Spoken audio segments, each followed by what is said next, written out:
अभी जब तकलीफ में आते हैं तो भगवान के पास जाते हैं, तो उसी प्रकार आज भगवान भी तकलीफ में है तो भगवान के पास वो खुद गए हैं। सबसे प्रथम तो इंद्र ब्रह्मा जी के पास आए तो ब्रह्मा जी सबको लेके भगवान का बढ़िया स्तुति कर रहे हैं, गायन कर रहे हैं। और फिर भगवान कहते हैं देवताओं तुम्हारा जो श्री वैभव समुद्र में समा गया है, समुद्र में समा गया है। तुम लोग को समुद्र मंथन करना होगा, तुम लोगों को समुद्र मंथन करना होगा, तभी तुम लोगों को बल की प्राप्ति होगी, अन्यथा नहीं होगी। तो देवताओं ने कहा भगवान हम समुद्र मंथन कैसे करें, हम समुद्र मंथन कैसे करेंगे। तब यहाँ पे कहते भगवान मंदराचल पर्वत लंबा है, मंदराचल पर्वत लंबा है, चौड़ा है, वासुकी नाग की रस्सी बनाओ, उसको लपेटकर समुद्र मंथन करो, उसको लपेटकर समुद्र मंथन करो। देवता ने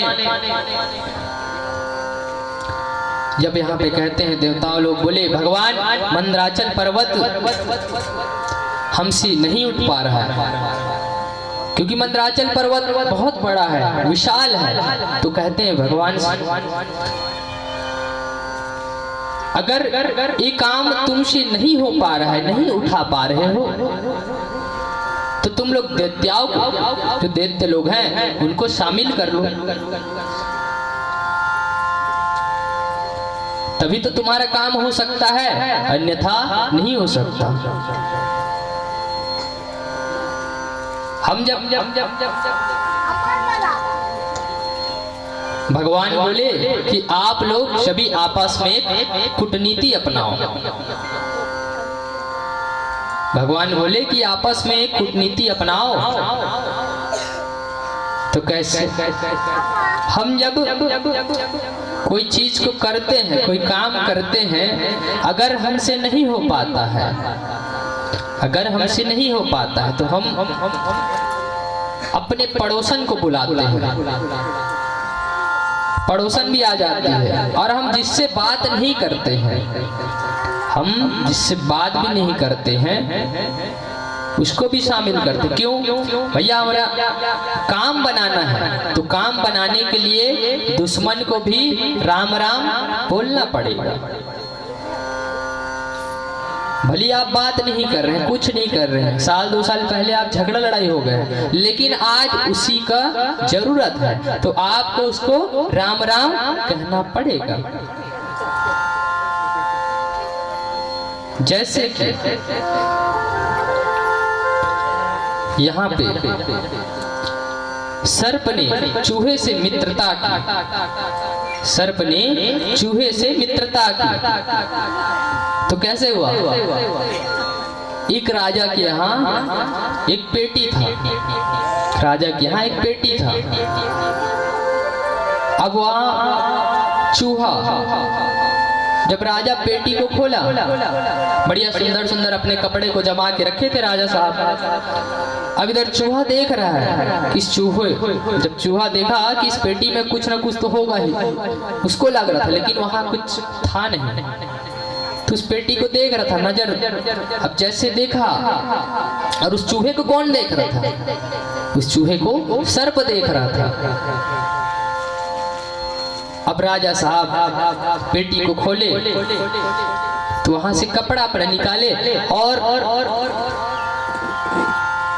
पेटी खोले, जब फिर वस्त्र पहनने लगे उस, और पीछे से जो चूहा रहता है उस पेटी में घुस जाता है, और चूहा जैसे घुसता है तो धीरे धीरे वो जो सर्प रहता है वो भी घुस जाता है। और इधर राजा साहब वस्त्र पहनने के बाद उस पेटी में ताला लगा देता है,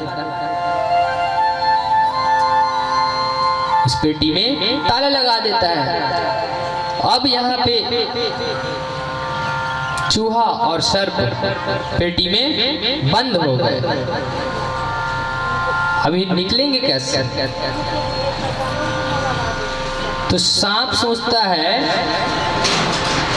भाई अगर मैं उस चूहे को खा जाता हूँ, उस चूहे को खा जाता हूँ, क्योंकि उसको तो खाने के लिए ही वो अंदर गया है, और चूहा सोचे यहाँ कुछ होगा जिसे मैं ग्रहण कर लूँगा, परंतु यहाँ पे कुछ नहीं हो, तो पेटी में दोनों कैद हो गए। कैद होने के बाद अब सर्प का दिमाग आया, अब कहने लगा, क्योंकि निकलना है ना वहां से, तो कहते हैं, चूहा को कहते हैं, और मामा क्या हाल चाल है?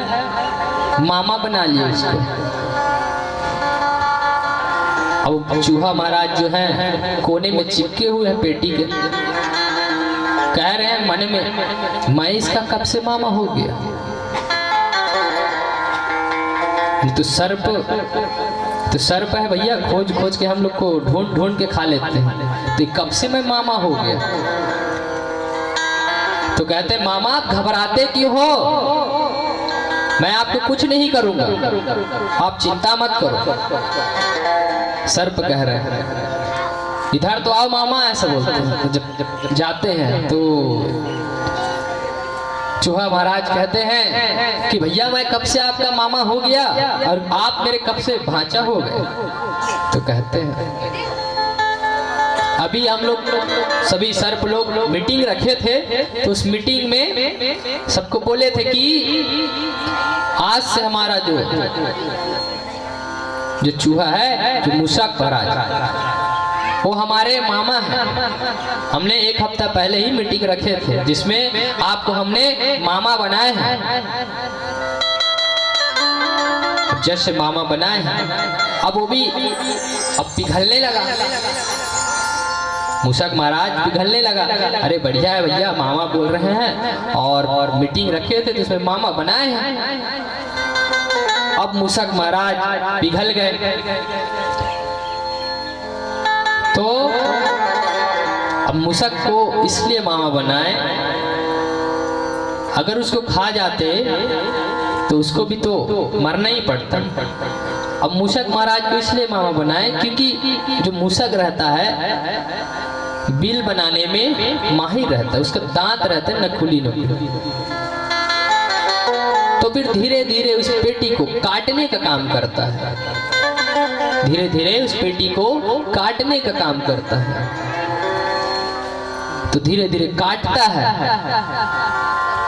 काटते काटते उसमें से छेद हो जाता है, बिल बन जाता है। अब जैसे बिल बना तो मूषक महाराज कहते हैं, भांचा श्री, भांचा श्री आप पहले जाइए।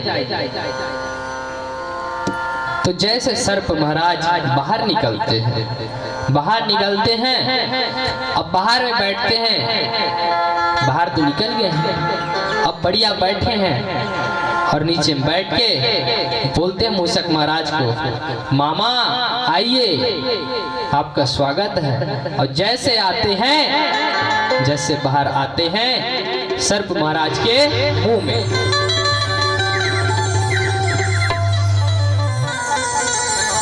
इस प्रकार कूटनीति आज भगवान अपना रहे हैं।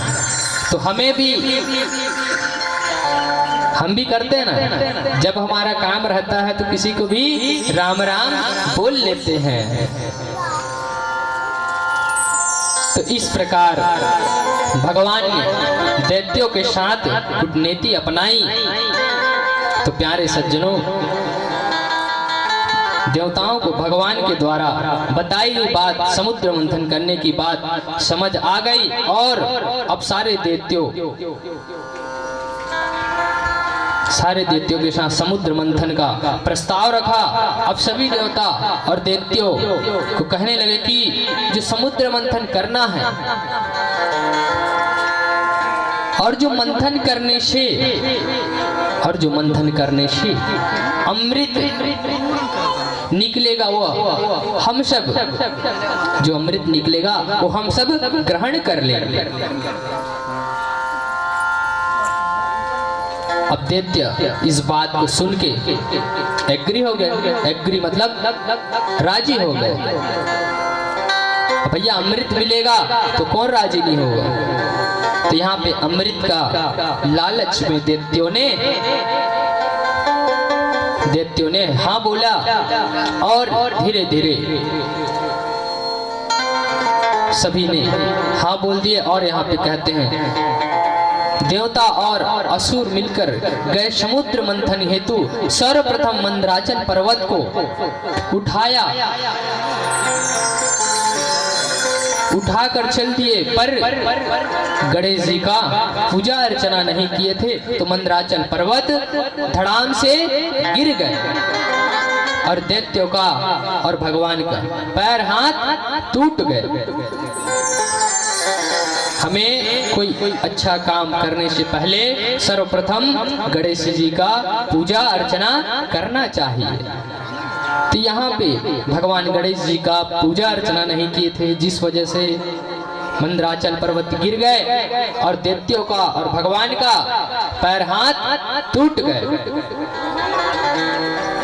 और यहाँ पे कहने लगे, असुर हाथ जोड़कर कहने लगे कि हमको नहीं करना है समुद्र मंथन, हम नहीं जाएंगे, हमें नहीं पीना भैया कोई अमृत। देवताओं ने प्रभु को ध्यान दिया कि भगवान नारायण प्रकट हो गए और कहने लगे तुम चिंता मत करो। वो जो मंदराचल पर्वत है उन्हें हम खुद ले चलते हैं। तो यहाँ पे भगवान एक ही हाथ में पर्वत को उठाकर गरुड़पुर रख कर समुद्र तट पर पहुंचा दिया। अब भगवान ने देवताओं से कहा कि रस्सी कहाँ लगाओगे। भगवान ने कहा रस्सी कहाँ लगाओगे। तो कहते देवताओं ने कहा प्रभु आपका आदेश हो। अब प्रभु ने कहा कि दैत्यों को तुम कहाँ लगोगे। तो कहते हैं कि हम सामने तरफ रहेंगे। भगवान ने कहा था कि हम सामने तरफ रहेंगे, परंतु यहाँ पे दैत्यों ने कहा कि हम सामने तरफ रहेंगे।